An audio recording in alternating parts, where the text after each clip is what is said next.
Halo, selamat pagi. Saat ini Anda menyaksikan Berita Banten bersama saya Rusdi Maulana. Sejumlah informasi aktual dan menarik akan kami hadirkan untuk Anda. Dan berikut 3 berita utama pagi hari ini. Pandeglang darurat DBD, 3 warga meninggal dunia.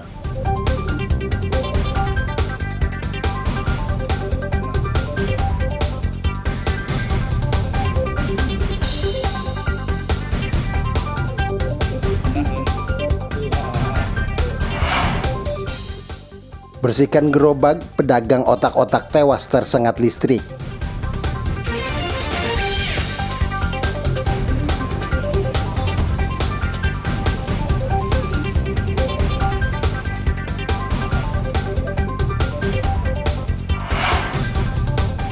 Memprihatinkan, 6 orang dalam satu keluarga mengalami lumpuh.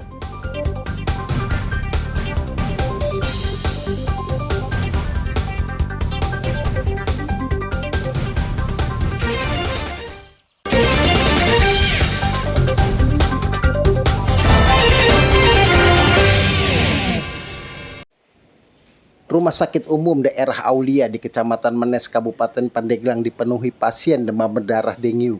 Pasien dari anak-anak hingga orang dewasa terbaring lemas dengan selang infus di tangan. Sejak Desember 2023 hingga Januari 2024, sudah 76 pasien dirawat di rumah sakit ini dengan gejala demam hingga panas. Meskipun dikatakan kasus paling banyak, namun belum dinyatakan kejadian luar biasa atau KLB. Dan DBD dari bulan Desember itu catatan yang kami ada itu sekitar 54 yang sudah ada kedatang ke sini, dan alhamdulillah sudah sehat kembali, sudah pulang ke rumahnya masing-masing. Adapun di bulan Januari ini sampai tanggal 10 ini ada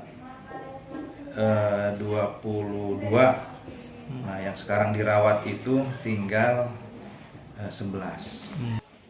Dinas Kesehatan Pandeglang mencatat selama tahun 2023 ada sebanyak 531 kasus DBD tersebar di 35 kecamatan di Kabupaten Pandeglang.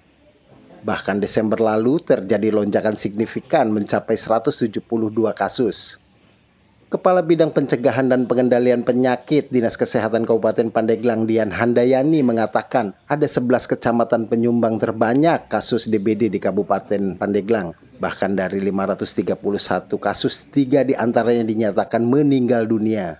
Penyebab tingginya kasus DBD adalah kurangnya kesadaran masyarakat mengenai pola hidup sehat dan bersih. Salah satunya menerapkan 4M+, yakni menguras bak penampungan air, menutup tempat penampungan air, mengubur barang-barang bekas. Terlebih saat ini sudah memasuki musim hujan yang berpotensi tumbuhnya jentik nyamuk penyebab DBD.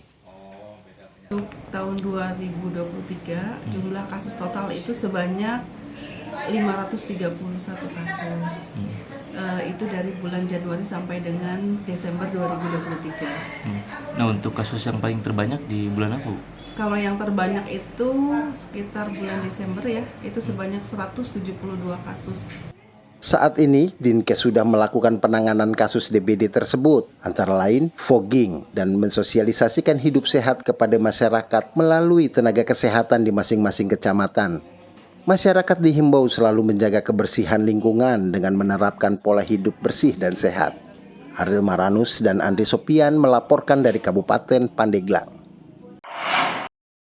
Akibat tersengat listrik, seorang pedagang otak-otak di Kecamatan Ciputat, Tangerang Selatan tewas dalam perjalanan ke rumah sakit Selasa lalu. Kejadian bermula saat korban Reza Maulana membersihkan gerobak dagangannya usai berjualan. Saat akan mematikan penerangan gerobak, korban tersentuh bolham lampu tiba-tiba terjatuh lemas. Korban sempat meminta pertolongan ke sesama penjual makanan yang berada di samping gerobaknya. Begitu didekati, tubuh korban sudah kejang-kejang. Saat diperiksa, telapak tangan kiri sudah membiru. Korban sempat dibawa ke rumah sakit guna mendapatkan penanganan medis. Namun setiba di rumah sakit, korban dinyatakan meninggal dunia. Karena pada saat melakukan olah TKP, unit reskrim Polsek Ciputat pun mencari dan mendapat keterangan dari saksi bahwa kejadian tersebut adalah bermula pada saat saksi saudara RP yang sedang beres-beres dagangannya pada saat itu dipanggil oleh korban saudara RM. Kemudian setelah saksi menoleh ke arah korban, ternyata korban sudah dalam keadaan kejang-kejang. Ketika didekati, ternyata di tangan sebelah kiri, telapak tangan sebelah kiri korban sudah membiru, yang diduga oleh saksi adalah akibat sengatan arus listrik. Karena murni kecelakaan, jenazah korban langsung diserahkan ke pihak keluarga untuk dimakamkan. Ariel Maranus dan Syahbudin Attar melaporkan dari Tangerang Selatan. Anggota Satreskrim Polres Cilegon akhirnya menangkap 3 pelaku bajing luncat yang biasa beraksi di kota Cilegon. Terakhir kali komplotan ini mencuri gula di jalur Pelabuhan Merak menuju gerbang tol Cilegon Timur. Modus yang dilakukan oleh komplotan ini dengan bekerja sama dengan sopir truk yang membawa muatan. Saat masuk gerbang tol, supir truk sengaja menghentikan untuk menaikkan pelaku ke dalam bak truk. Selama dalam perjalanan inilah pelaku memindahkan karung berisi gula ke mobil yang di belakangnya. Pelaku kemudian turun saat truk akan keluar gerbang Cilegon Timur dan membawa sekitar 1,7 ton gula rafinasi. Supir dump truck dia sebagai karyawan di PT Angel, sehingga mereka bekerja sama dari 6 tersangka ini kepada supir dump truck. Berarti posisi kendaraan itu berjalan atau memang berhenti? Memang tujuannya untuk diserahkan ke PT Angel. Jadi seakan-akan modusnya bajing loncat. Kalau masing-masing tersangka itu dapat upah berapa sih dengan kejadian ini? Karena transaksi penjualan barang tersebut belum terjadi, jadi kita masih belum bisa menyampaikan.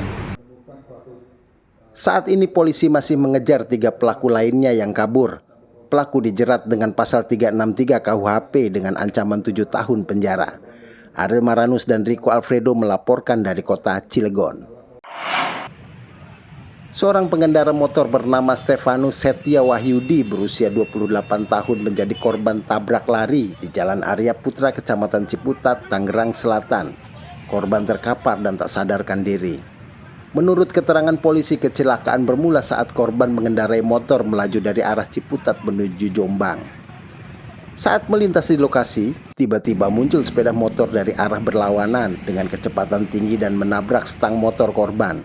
Akibatnya, korban langsung jatuh ke jalan dengan bagian kepala terlebih dahulu membentur aspal. Melihat korban yang terkapar, pengendara motor yang menabrak justru langsung melarikan diri.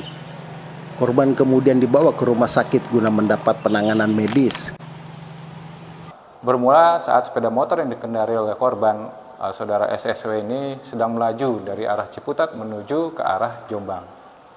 Sesampainya di tempat kejadian perkara, kemudian terjadi laka lalu lintas dengan sepeda motor yang saat ini juga belum diketahui identitasnya itu yang melaju dari arah sebaliknya. Sehingga akibat laka lantas tersebut, saudara SSW mengalami luka berat di bagian kepala dan luka ringan di bagian tangan sebelah kanan. Kasus kecelakaan ini sudah ditangani oleh unit Gakum Satlantas Polres Tangerang Selatan. Ariel Maranus dan Syahbudin Attar melaporkan dari Tangerang Selatan.